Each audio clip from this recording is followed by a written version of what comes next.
How can chasing the perfect option ruin your life? Two guys went shopping for a sweater. The first tried on a few and picked the best one out of them. But the second, that wasn't enough. He tried on every single option he could find. Some were good, but were they perfect? To be sure, he went through every store in town. He inspected every sweater in detail, searching for flaws. Finally, he did find the perfect one. It fit great, and it was even $19 cheaper. Exactly what he wanted. While Red Guy settled for something good enough, Blue Guy insisted on the very best and felt proud of it. He was happy until a few days later when he accidentally saw an even better sweater for a much lower price. The fear of missing out started eating him alive, leading to mental burnout. His obsession with the best cost him huge amounts of time and energy. But sometimes good enough is all we really need. I broke down more about FOMO in How can an iPhone make you a millionaire? In June 2007, Apple released the very first iPhone. Blue Guy loved it and, of course, bought one for $599. Red Guy loved it too, but instead of buying the phone, he invested that money into Apple stock. The next year, the iPhone 3G came out with faster internet. Blue Guy was first in line at the store. Red Guy saw the hype and once again put How can an iPhone make you a millionaire? In June 2007, Apple released the very first iPhone. Blue Guy loved it and, of course, bought one for $599. Red Guy loved it too, but instead of buying the phone, he invested that money into Apple stock. The next year, the iPhone 3G came out with faster internet. Blue Guy was first in line at the store. Red Guy saw the hype and once again put the phone's price into Apple shares. In 2010, Steve Jobs introduced the first iPad. Once again, people rushed to spend money just to own it. Blue Guy bought one right away. Red Guy was just as excited, but for a different reason. He knew all that attention would send Apple stock soaring, so he bought more. Year after year, Apple launched new products. Blue Guy bought every single one. By 2020, Blue Guy's garage was full of depreciated devices, things that lost value the moment he bought them. What he didn't realize was that by then, Apple stock had gone up 30 times, and by 2025, it had climbed 60 times. In the end, Blue Guy spent over $80,000 on falling assets, while Red Guy, investing the same amounts into real assets that grew, walked away with more than $1 million. Full breakdown is in Everything is Roblox. That's what I realized while I was scrolling through the website and I saw this game called Please Don't Touch Anything. And then I remembered something. Didn't I see Markiplier play something like this? And after a quick search, yeah, because it turns out it's the exact same game, but Roblox. And I'm not saying it's bad, it's actually really well made. But that got me wondering, what other games have an exact Roblox copy? And this caused me to fall down the deepest rabbit hole, because any game you can think of has a Roblox version. Oh, you want some Counter-Strike? No problem. We also have the case unboxing. Team Fortress 2? More like Typical Colors 2. And I know what you're about to say, but Storm, surely Roblox doesn't have the hit Flash game Block Source. And you know what? You got me there. Except we have that too. Everything Hey dude, check out what I just ordered. It's the limited edition Fun Beef Chicken Cheese 2 Bs in the breeze lobster sock plain rock topped with a massive codfish. Whoa. Can I have a bit? Yeah, go ahead. I mean, it's not like anyone could eat that on their own anyway. Did you just?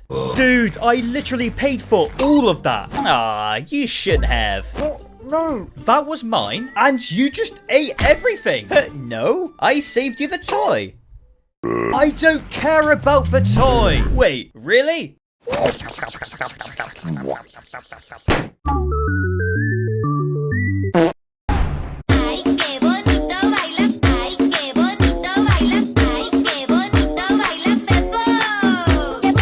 Who is the best hacker in Fortnite? His name is CIA.gov, a random player who could do literally anything he wanted in Fortnite. He somehow knew how to access creative mode but in Battle Royale, which allowed him to fly around using aimbot, killing half of the lobby with ease. He would smash down your builds using a flying quad crash, and even if you managed to kill him in time, he would just resurrect his player from death and keep coming for you. Eventually his account did get banned, but then he just figured out how to keep making more and more accounts, even calling himself Jesus, until one day, even though he was the most powerful player in the game, he disappeared without a trace.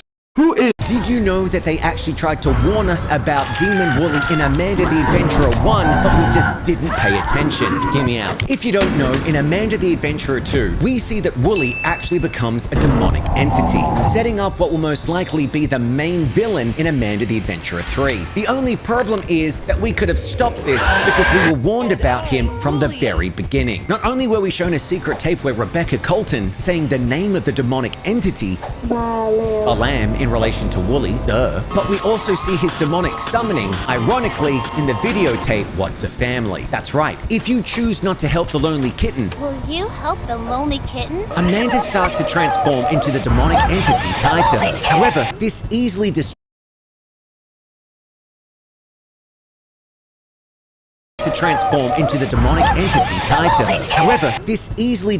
us from what's happening in the background. With Wooly looking almost human next to them, all the sheep start to transform and mutate with their heads floating off screen. Wooly himself just disappears, and this is where they start to combine and morph into the demon Balaam, whose eyes and face show us that it's the fusion of all those sheep with Wooly that created this new evil entity.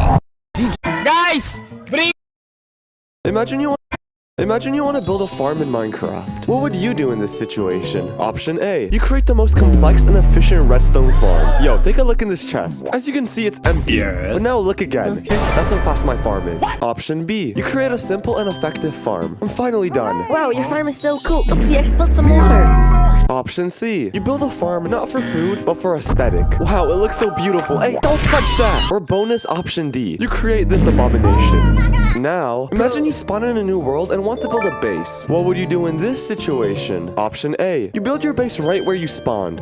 Herobrine's base is here, as well as hell itself, but I'm still building my base here. Option B. You travel thousands of blocks to find a good spot to build your base. Finally, the perfect spot. No. Or option C. You find a crazy seed online and use it. Share this to your only friend and see what. Why it sucks to be born as a geisha. You're born a girl in Japan, you're pretty, quiet, obedient, and that's enough for someone to decide you won't live an ordinary life. At 6, you're sent to an okiya. Instead of running through fields, you learn how to bow, paint your lips, fold your hands like a porcelain doll. By 9, you can play the shamisen, dance without a single misstep, and smile even when it hurts. By 13, you're no longer a child, you're an investment. You become a maiko. They paint your face, dress you in a kimono that weighs more than you do. Every step, every gesture, every breath is rehearsed. Your job is to make men feel special, even if they're dull, violent, or drunk. Your beauty doesn't belong to you, it belongs to others. As the years pass, your movements become even more perfect. And when you paint your face for the 1000th time, you no longer see yourself in the mirror. Why it sucks to be born as a geisha.